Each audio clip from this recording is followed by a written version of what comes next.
Thank you. Several years ago, I was asked to write the commentary on James for the New Testament commentary series, and lacking wisdom, I accepted the assignment. I've decided that an equally good subtitle for my talk would be Stupid Things I've Done to Warp My Understanding of James. And so we'll start with this manuscript. So about 20 years ago, I was asked to review a publication of this manuscript. One of the nice things about it, it was the first time photographs of the manuscript had ever been published. And lacking wisdom, I collated them and put it in my review. And my review included a page and a half of corrections to the transcription. Needless to say, the author was not very appreciative of that. And he would also, the former president of the organization that had asked me to write the review, he demanded that I rewrite the review and particularly that I delete the collations. I did not. And so for the first time, I was canceled. And for the next 10 years, I was persona non grata.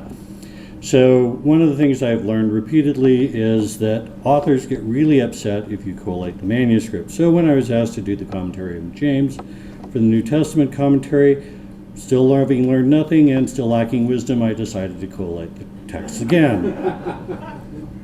It took about 5 years. This is one of the reasons why it's not wise. So let's look at some of the major ones here.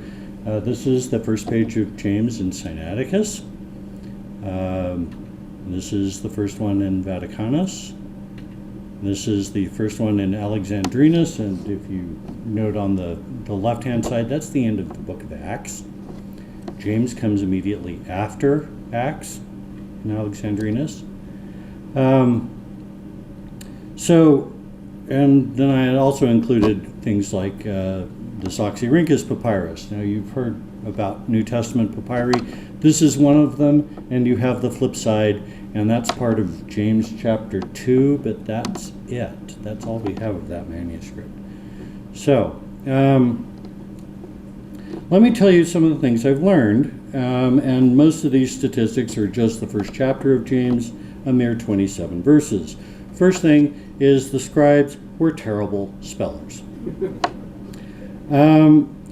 Now, I view the non-standard orthography as revealing linguistic change in Greek. Those who've listened to modern classics students and professors versus modern Greeks pronounce the same word will notice that they often do this very differently. And that's partly because there are sound shifts in Greek over time. What the manuscripts reveal is that some of these sound shifts occurred long before we tend to think they did. If one compares the standard orthography with the manuscripts, one discovers that certain scribes are more prone to orthographic variations.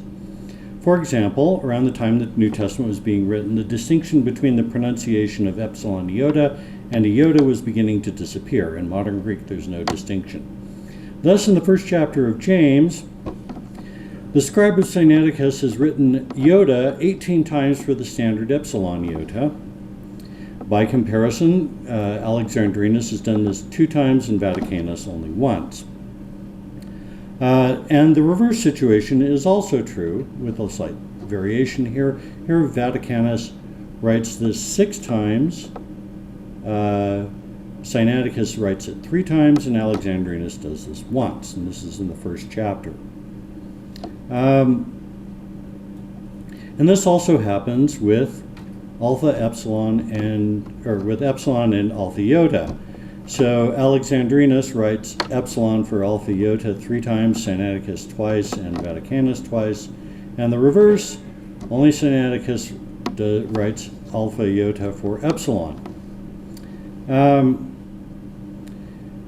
So, as you can see, in general, when it comes to orthography, the scribe of Alexandrinus is the best speller. Making 8 orthographic errors in the first chapter, slightly edging out the scribe of Vaticanus, who has 9, and completely beating the scribe of Sinaiticus, who has 26. Now, they also, so this is a little funny because if you're a New Testament scholar, you're from used to Sinaiticus and Vaticanus having the reputation for being the best manuscripts. But this is a surprise to anybody who's actually collated them. Because although they have really nice handwriting, they're really sloppy scribes. So in the first chapter of James, a letter has been dropped 77 times in Sinaiticus, 67 times in Vaticanus, and only 14 in Alexandrinus. And if you put these all together for scribal mistakes, Sinaiticus has 3.8 errors per verse, Sinaiticus has 2.8 errors per verse, and Alexandrinus has only 0.8 errors per verse. So you'd say, well, Alexandrinus must be the best scribe. And if you concluded this, you would be wrong. He probably, if it's coming to spelling, he probably preserves the best reading, but these are only scribal errors, or this category of scribal errors, dropping out letters, changing the spelling. So the second thing I learned about this is almost none of these scribal errors actually make it into any of the critical editions. Nestle Aland and the United Bible Society editions do not list most of the scribal errors that I found. I found nearly, I think over 900 in the 5 chapters in James. And this is a little bit of a surprise. The Nestle Aland says, and I'm citing from the 27th edition, consistently cited witnesses included those Greek manuscripts which are of the greatest value for establishing the text and whose readings accordingly have the greatest authority. The witnesses of these manuscripts is always cited in passages selected for the apparatus. And all the manuscripts I used are consistently cited witness for the first order for James, and yet almost none of the textual variants are given in the critical editions. And this is because critical editions do not actually give the readings of the text, but rather the readings of the text as it hypothetically might have been if the scribe had used standard orthography from the 4th century BC, back when Plato and Socrates were writing Greek. It's an idealized presentation of things, not a presentation of things as they really are. Additionally, I found a major textual variant that does not appear in any of the critical editions, and it is found in James 1:5. So you have Sinaiticus on this is James 1:5, Sinaiticus on the left, Vaticanus in the middle, Alexandrinus on the right. I'll give you the transcriptions here, and the Alexandrinus one is not in any of the critical editions. So what's happened here? Well, if we followed our incorrect rule that Alexandrinus is the best scribe, then we would want to change the way the Greek text reads to a variant that is not attested in any of the critical editions. And doesn't that actually materially change the way that we translate the passage? So what's going on here?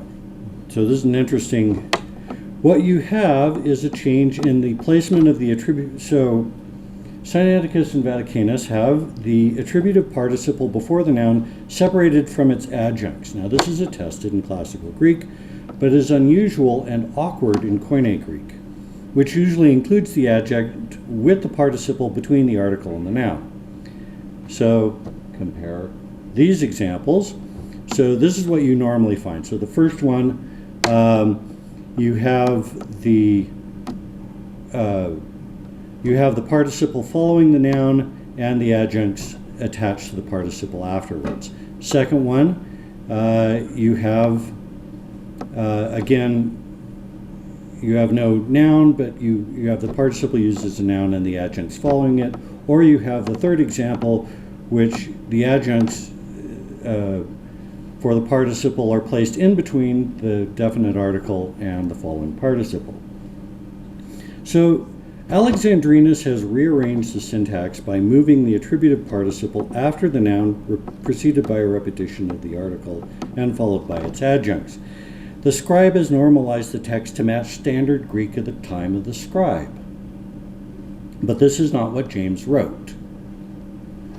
So you don't want to follow Alexandrinus when he makes this sort of mistake. And he does this consistently in James, at least, where he corrects James's Greek.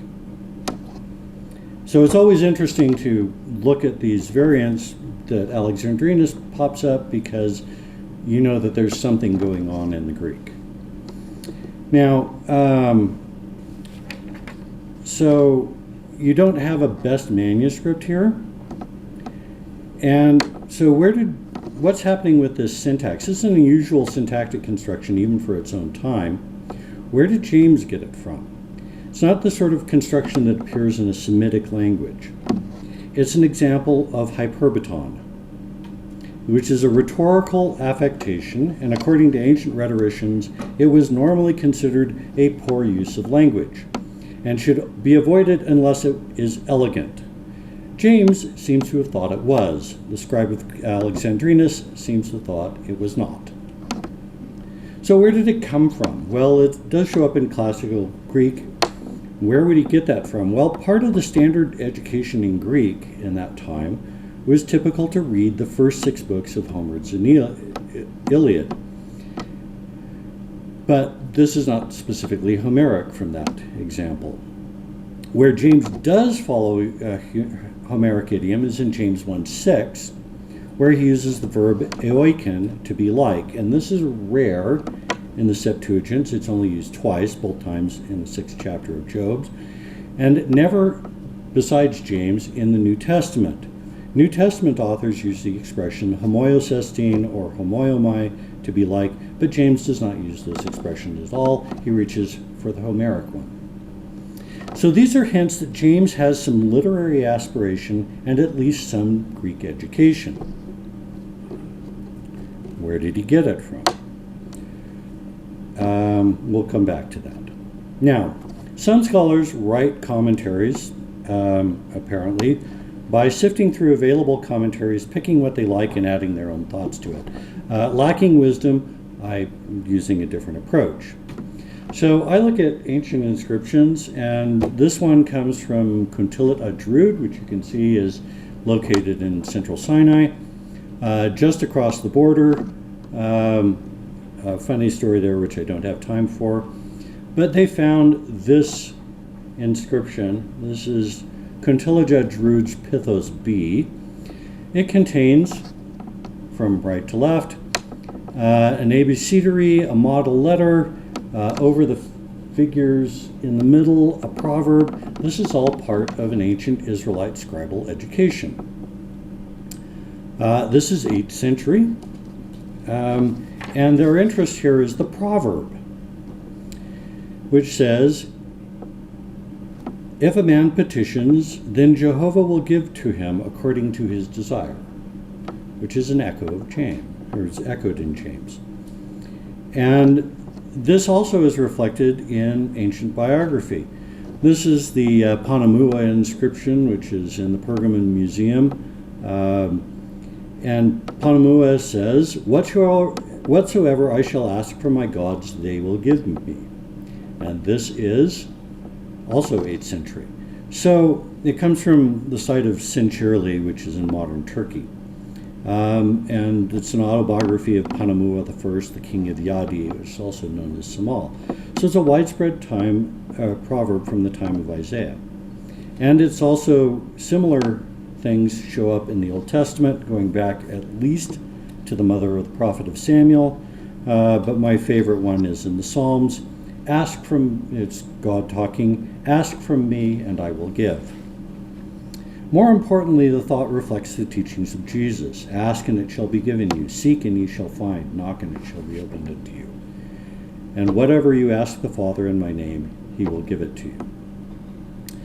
So, this seems to reflect really ancient Israelite thought.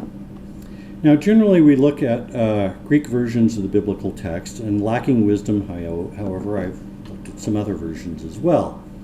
So here we have the Greek, the Sahidic, and the Bohairic dialects of Coptic, the Syriac, and the Latin. These are your major ancient versions. Now, as you look across these, what you find is that the Syriac translates the Greek and does a good job of it. The Sahidic and the Bohairic actually just borrow the loanword. They don't translate it. But it had been used as a legal term in Egypt for a long period of time, and so it had entered into the Egyptian dialects there. What's different is the Latin. Because haplos, as a legal term, it shows up in contracts, and it just says that I'm simply transferring the property owner without any strings attached. Haplos is sort of unconditionally or without strings attached.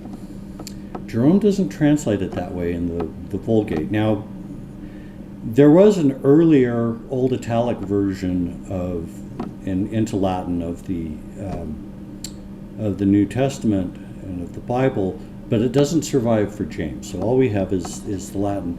And Jerome then uses affluentur, which is more abundantly. This is where we get the idea that in the King James Version that he giveth to all men liberally, instead of he giveth to all men simply or unconditionally. A slightly different idea. I would love to know what Jerome was thinking here, but this is the only time Jerome ever uses his term. So good luck with that. And he left no commentary on James, unlike other books. So now, the book of James is typically viewed as wisdom literature. One scholar called it, quote, a collection of aphorisms. As such, one does not expect to find any archaeology to be associated with it. Lacking wisdom, however, I looked at some. James uses a number of metaphors, including grass withering in the sun, childbirth, lights and shadows looking in mirrors, bits in horses' mouths, fire, taming animals, poison, springs, figs, olives, and grapes, legal courts, clothing, and war. He also uses a number of sea metaphors. Waves of the sea, or steering the ship with the rudder. The waves of the sea metaphor is from James 1:6. Now, while experience with the sea was not uncommon, it was also not ubiquitous. Lots of people never went to sea. And James is familiar with the steering of a ship, an experience that would be more likely in a pilot than in a passenger.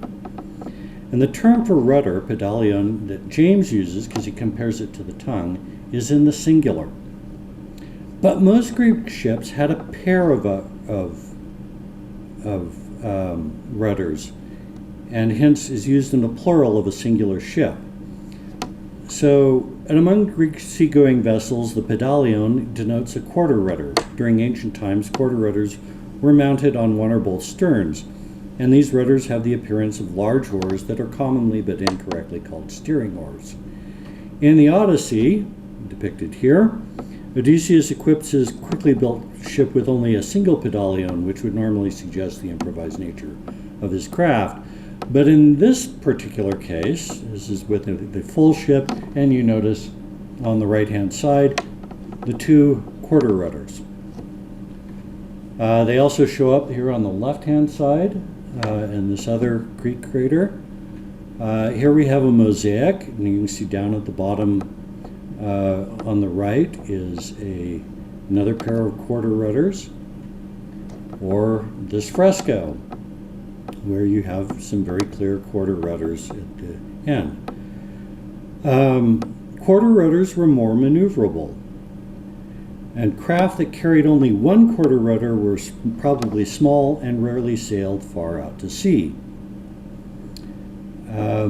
This suggests James's familiarity with smaller boats, such as this fishing boat found archaeologically at Galilee, rather than the ocean-going vessels of the Mediterranean. This small boat is 8.27 meters long, so about 25 feet, and needed a crew of 5 men, 4 rowers and a helmsman or captain. The rowers also manning the sails and casting the nets. The author of James seems to be familiar with the role of the helmsman and the quarter rudder of a small boat rather than a larger sea-going vessel. And this familiarity is more explicable for the brother of John, who came from a family of fishermen on the Sea of Galilee, than it does for the brother of Jesus, who came from a family of woodworkers in Nazareth. It is typical to assign the authorship of James to James, the brother of Jesus, and lacking wisdom, I'd suggest it's the author of James is the brother of John and the son of Zebedee. And if you start looking at through price lists in the ancient world, you find out that fishermen made a fair amount of money, and so they could afford to give their son a Greek education. Now, James, the brother of John, is killed in Acts 12. Assigning James to the brother of John means I have to date it early. But there are other features that indicate an early date. James addressed his epistle to the tribes of Israel. In the earliest church, the apostles were sent only to the lost sheep of the house of Israel, not to the Gentiles. And that changes in Acts 10 and 11. This means that the epistle of James was written before the events of Acts 10. And furthermore, James says the tribes are scattered. Now, while we think of the 10 tribes as scattered, in the New Testament the term for scattered is only used for the scattering of the church from Jerusalem in Acts 8. Lacking wisdom, I date the epistle of James to immediately after the scattering of the church, which puts it within a year of the crucifixion and resurrection of Jesus Christ, and this makes it the oldest of the New Testament writings. This early date also gives us a clue about why the book of James was written. Before the church was scattered from Jerusalem, they met in the temple and were instructed by the apostles, who in turn had been instructed by Jesus himself. Now that they'd been scattered to the four corners and no longer had the apostles to instruct them, what should they do? Especially when a situation where they were lacking wisdom to know what to do. Answer: ask God. Get revelation for themselves. If you ask God in faith, He can give it to you, no strings attached. Now, we are most familiar with this, and I'm going to abbreviate this. From Joseph Smith's account, he says that he was one day reading the Epistle of James, and we often picture Joseph Smith as being a regular reader of the Bible. We even have photographic proof, right? Other accounts also give this impression, and I won't. So Orson Pratt says that he commenced perusing the sacred pages of the Bible, and it sounds like this caused him to start a program of biblical study. But Orson Pratt also adds the following: his mind soon caught hold of the following passage, which he quotes in James, which comes at the end of the Bible, not at the beginning, not even in the New Testament. So what sort of program of biblical studies would soon be at James? Well, the other problem is Joseph Smith's mother described him as a boy 16 years of age who had never read the Bible through by course in his life. For Joseph was less inclined to study books than any child we had, but much more given to reflection and deep study. Joseph said, "We were deprived of the benefit of an education. Suffice it to say I was merely instructed in reading and writing and the ground rules of arithmetic, which consisted my whole literary acquirements." And this happens to be in his handwriting. So 4 years later, Joseph Smith had still not read the Bible. So what type of study would take him soon to James? We'll skip over Orson Hyde. Alexander Niebauer reports that he opened his Bible and the first passage that struck him was, "If any man lack wisdom, let him ask of God, who giveth to all liberality, and upbraideth not." Apparently, Joseph just opened his Bible to start reading, and this is made clear from the account that Joseph gave to David Nye White in 1843. "While thinking on this matter, I opened the Testament promiscuously on these words in James." Joseph had no program of study. He was concerned about a dispute among various religions and simply opened the Bible up at random and opened it to the Epistle of James. And there in James 1:5, he found not the answer to his question, but the way to find the answer to that question. Joseph Smith says of the encounter, "Never did any passage of Scripture come with more power to the heart of man than this did at this time to mine." And he reflected on it again and again. The passage in James impressed him deeply, and one of the interesting things about the various accounts is that Joseph Smith quotes the passage from memory. His audience, however, was not as familiar with the passage as he was. They often misheard the passage and wrote it down incorrectly. Alexander Niebauer writes liberality rather than liberally. David White writes ask of the Lord instead let him ask of God. Joseph Curtis in 1835 writes if a man lack wisdom instead of if any of you lack wisdom. Joseph, however, knew the passage cold. And most of us through repetition also know the passage cold. When we are lacking, we can bumble around like a scholar, like me, or we can ask God.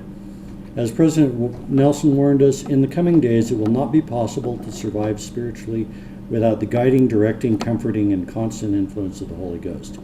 If we ask in faith, nothing wavering, he can simply give it to us, and he has promised to do so. So the only question that we have left to us is, what are you waiting for?